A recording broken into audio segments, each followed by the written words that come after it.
Good morning students. आज हम लोग हिंदी साहित्य के अंतर्गत पाठ 4 स्नेह शपथ जो कि एक कविता है उसके बारे में अध्ययन करेंगे।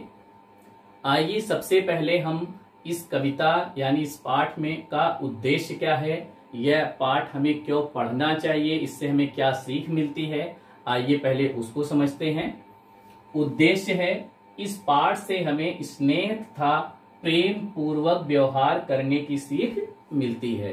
अर्थात यह पाठ जो है हमें प्रेम भावना स्नेह पूर्वक रहने के बारे में हमें बताता है कि हमें हमेशा सबके साथ प्रेम पूर्वक व्यवहार करना चाहिए। विधा जो है कविता है कवि भवानी प्रसाद मिश्र, यानी इस कविता को भवानी प्रसाद मिश्र जी ने लिखा है। तो इस पाठ को पढ़ने से पहले आइए थोड़ी सी चर्चा हम लोग कवि के बारे में करते हैं, यानी कवि का परिचय थोड़ा सा हम लोग समझ लेते हैं, जान लेते हैं कि भवानी प्रसाद मिश्र कौन थे और उन्होंने कौन सी कविताएं लिखी हैं। ठीक है, कवि परिचय। भवानी प्रसाद मिश्र का जन्म मध्य प्रदेश में 29 मार्च सन 1913 ईस्वी में हुआ था। वे गांधीवादी विचारधारा के कवि थे। उन्होंने अपने विचारों को व्यक्त करने का माध्यम जन भाषा को बनाया। उनकी प्रमुख रचनाएं हैं गीत फरोश, चकित है दुख, बुनी हुई रस्सी, त्रिकाल संध्या, अंधेरी कविताएं आदि। भवानी प्रसाद मिश्र जी की मृत्यु 20 फरवरी सन 1985 ईस्वी में हुई। यह तो थोड़ी सी जानकारी कवि के बारे में था, कवि परिचय था। आइए अब हम लोग पाठ के बारे में जानते हैं कि पाठ में क्या बताया गया है, उसके बाद हम लोग कविता का वाचन करेंगे। प्रस्तुत कविता में कवि भवानी प्रसाद मिश्र ने स्नेह और प्रेम के महत्व को समझाया है तथा उसकी शक्ति और प्रभाव के बारे में बताया है।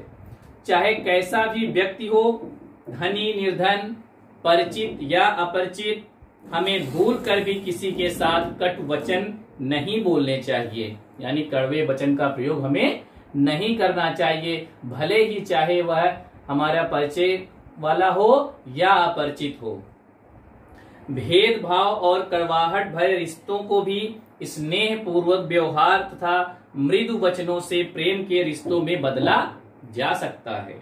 यानी कहने का मतलब है कि भेदभाव मिटाकर और कड़वाहट के जो रिश्ते हैं, यानी कि हमारे आपस में तालमेल न हो नहीं भी है, लेकिन फिर भी हम लोग अपने स्नेह पूर्वक और प्रेम पूर्वक व्यवहार करके उसको प्रेम के रिश्तों में बदल सकते हैं अपनी मीठी बोली से। स्नेह की शक्ति अपार है, वह गिरे हुए व्यक्ति को संभाल सकती है, सही राह दिखा सकती है। प्रेम तथा स्नेह द्वारा हर समस्या का समाधान ढूंढा जा सकता है। यह तो पाठ के बारे में था कि कवि ने पाठ में क्या बताया है। आइए अब हम लोग कविता का वाचन करते हैं। कविता में पंडित भवानी प्रसाद मिश्र जी ने क्या लिखा है। हो मित्र या कि वह शत्रु हो, परिचित हो या परिचय विहीन, तुम जिसे समझते रहे बड़ा या जिसे मानते रहे दीन। यदि कभी किसी कारण से उसके यश पर उड़ती दिखे धूल, तो सख्त बात कह उठने की तेरी जिह्वा से हो न भूल। मत कहो कि वह ऐसा ही था, मत कहो कि इसके 100 गवाह, यदि सचमुच ही वह फिसल गया या पकड़ी उसने गलत राह। तो सख्त बात से नहीं स्नेह से काम जरा लेकर देखो, अपने अंतर का नेह अरे थोड़ा सा तो देकर देखो। कितने भी गहरे रहें गर, हर जगह प्यार जा सकता है। कितना भी भ्रष्ट जमाना हो, हर समय प्यार भा सकता है। कितना भी भ्रष्ट जमाना हो, हर समय प्यार भा सकता है। जो गिरे हुए को उठा सके, इससे प्यारा कुछ जतन नहीं। दे प्यार उठा पाए न जिसे इतना गहरा कुछ पतन नहीं। दे प्यार उठा ना पाए जिसको इतना पहरा गहरा कुछ पतन नहीं। देखो से प्यार भरी देखे से प्यार भरी आंखें दुस्साहस पीले होते हैं। हर एक धृष्टता के कपोल आंसू के गीले होते हैं। तो सख्त बात से नहीं स्नेह से काम जरा लेकर देखो। अपने अंतर का ने भला देकर उसको तुम तो देखो। है शपथ तुम्हें करुणा कर की, है शपथ तुम्हें उस नंगे की, जो भीख स्नेह की मांग मांग मर गया कि उस भिखमंगे की। जो भीख स्नेह की मांग मांग मर गया कि उस भिखमंगे की। बस सख्त बात से नहीं स्नेह से काम जरा लेकर देखो। अपने अंतर का ने उसको तो देखकर तुम देखो। अपने अंतर का ने है उसको तुम देकर तुम देखो। उसको तो देकर तुम देखो। पंडित भवानी प्रसाद मिश्र। कितनी प्यारी कितनी अच्छी कविता उन्होंने लिखी है। आइए अब हम लोग इस कविता के भावार्थ को समझते हैं कि आखिर इस कविता के माध्यम से कवि क्या कह रहा है। कवि कहता है, हो मित्र या कि वह शत्रु हो, परिचित हो या परिचय विहीन, तुम जिसे समझते रहे बड़ा या जिसे मानते रहे दीन। कवि कहता है कि वह हमारा चाहे मित्र हो या फिर हमारा शत्रु ही क्यों न हो, चाहे वह हमारा परिचय वाला हो या वह परिचय विहीन हो या उसे आप कभी न जानते हो।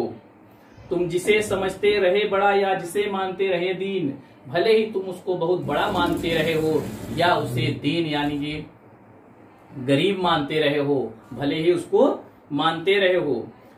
यदि कभी किसी कारण से उसके यश पर उड़ती दिखे धूल, तो यदि किसी कारणवश वह गलत रास्ते पे चला जाए, उसके यश की कीर्ति धूमिल हो यानी कि उसका कुछ विनाश होने वाला हो, तो सख्त बात कह उठने की कभी न कर जिह्वा से हो न भूल। तो आपको उस सख्त बात को करने से पहले आपकी जिह्वा से कभी भूल नहीं होनी चाहिए। यानी आपको सही समय पर उसे सचेत कर देना चाहिए कि अब तुम इस गलत कार्य को कर रहे हो, इससे तुम्हें हानि हो सकती है। भले ही वह आपका मित्र हो या आपका मित्र न हो, दोनों ही दशा में आपका काम है उसको सही मार्ग दिखलाना। उस सख्त बात को करने में आपकी जिह्वा से कभी भूल नहीं होनी चाहिए। मत कहो कि वह ऐसा ही था, मत कहो कि इसके 100 गवाह। उसको यह भी मत कहो कि वह पहले से ही ऐसा था या उसके 100 गवाह हैं कि हाँ यह इसी प्रकार का कार्य करेगा या आगे कर सकेगा। इसको भी ऐसा आप लोग मत कहो। यदि सचमुच ही वह फिसल गया या पकड़ी उसने गलत राह, तो सख्त बात से नहीं स्नेह से काम जरा लेकर देखो।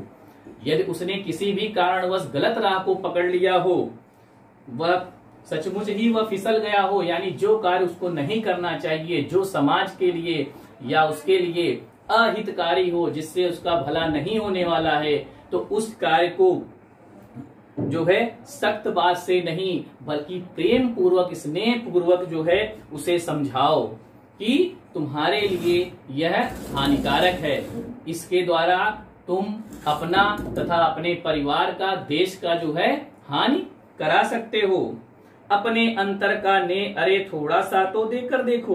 तो अपने अंतर का यानी जो आपस में मन मुटाव भी अगर है तो वहां पर नेह यानी प्रेम स्नेह जरा थोड़ा सा तो देकर देखो। वहां पर उसे प्रेम करके तो देखो, प्रेम पूर्वक बात करके देखो। भले ही वह तुमसे जलता हो, लेकिन अगर आप उससे स्नेह पूर्वक यानी प्रेम पूर्वक अगर बात करोगे तो वह आपकी बात को अवश्य ही समझेगा। कितने भी गहरे रहें गर्त हर जगह प्यार जा सकता है।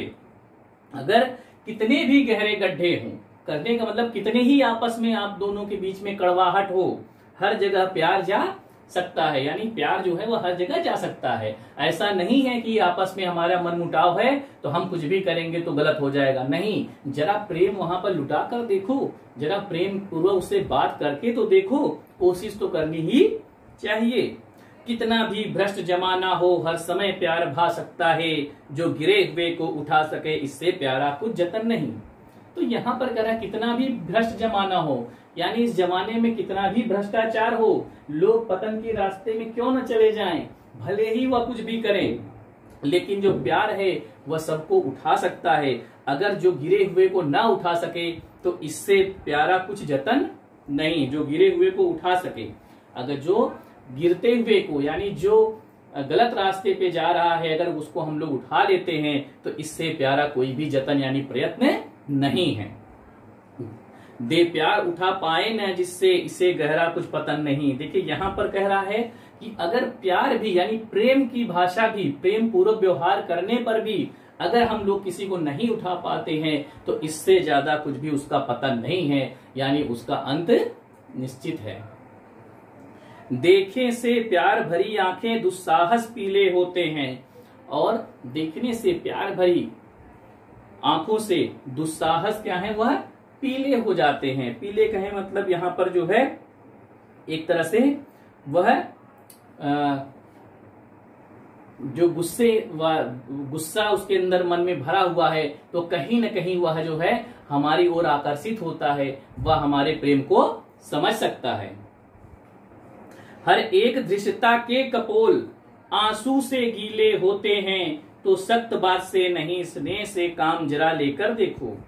हर एक दृष्टता के कपोल, यानी एक भी दृष्टता, कोई भी गलत व्यवहार, दुस्साहस अगर करता है तो वहां पर क्या होता है कि आंसू से गीले होते हैं। जो हमारे गाल हैं, जो हमारे चेहरा है, हमारा चेहरा है, वह क्या होता है, उससे गीले हो जाते हैं। तो सख्त बात से नहीं स्नेह से काम जरा लेकर देखो। तो यहाँ पर हमें सख्त नहीं होना चाहिए, प्रेम पूर्वक बात करना चाहिए और प्रेम पूर्वक बात करके देखना चाहिए।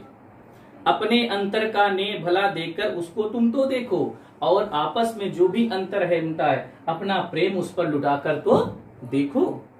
है शपथ तुम्हें करुणा कर की, है शपथ तुम्हें उस नंगे की, जो भीख स्नेह की मांग मांग मर गया कि उस भीख मंगे की। है शपथ तुम्हें करुणा कर की। तो यहाँ पर दयालु भगवान, आपको उस दयालु भगवान यानी श्री कृष्ण की शपथ है शपथ तुम्हें उस नंगे की। यहाँ पर जो फटे हाल है, फटे हाल यानी यहाँ पर मित्रता के बारे में बताया गया है कि भले ही वह फटे हाल हो, हमें उसकी भी शपथ है।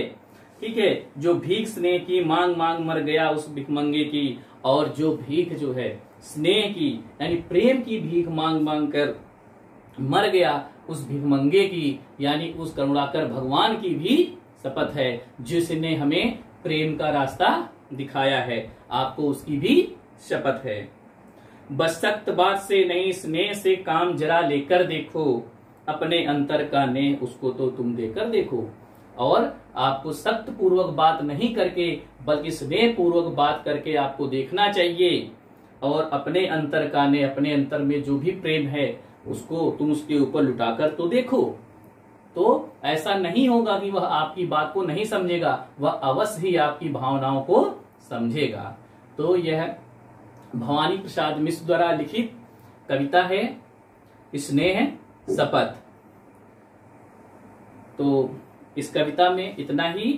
आपको गृह कार्य के बारे में बताना चाहूंगा कि जो भी एक्सरसाइज यानी अभ्यास कार्य इस पाठ में दिया हुआ है, पेज नंबर 28-29 पर और 30-31 पर, वह सभी एक्सरसाइज यानी अभ्यास कार्य को अपनी पुस्तक में आप लोग लिखोगे।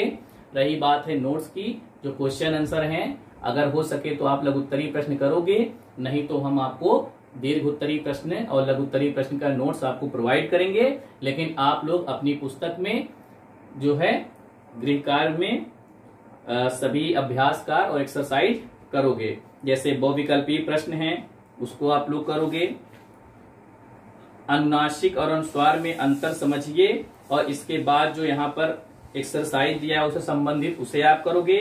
नीचे दिए अनेकार्थी शब्दों से वाक्य बनाइए, उस वाक्य को आपको बनाना है। नीचे दिए गए शब्दों के विलोम शब्द लिखिए, नीचे दिए शब्दों से 3-3 शब्द बनाइए। इन शब्दों के 2-2 पर्यायवाची शब्द लिखिए। आप लोगों ने पर्यायवाची शब्द पढ़ा है, उसको लिखना है। नीचे दिए गए शब्दों को वर्णमाला के क्रम में लिखिए। तो यहाँ पर जो भी वर्ण दिए हैं उसको वर्णमाला, जैसे आप लोग इंग्लिश में अल्फाबेटिकल ऑर्डर में लिखते हो, ठीक उसी प्रकार से हिंदी में भी वर्णमाला के क्रम में लिखना है। कौन सा अक्षर पहले आता है उसके हिसाब से नीचे वाले शब्दों को लिखना है। कौन सा शब्द वर्णमाला के अनुसार पहले आएगा और कौन सा शब्द बाद में आएगा। जिस प्रकार से आप लोग इंग्लिश में अल्फाबेटिकल ऑर्डर में लिखते हो, ठीक उसी प्रकार से लिखा जाएगा। सही उत्तर चुनकर लिखिए। यहाँ पर उपसर्ग प्रत्यय से संबंधित, अर्थ से संबंधित कुछ वाक्य दिए हैं, उसको भी आप लोग करोगे। तो आज के लिए इतना ही। धन्यवाद।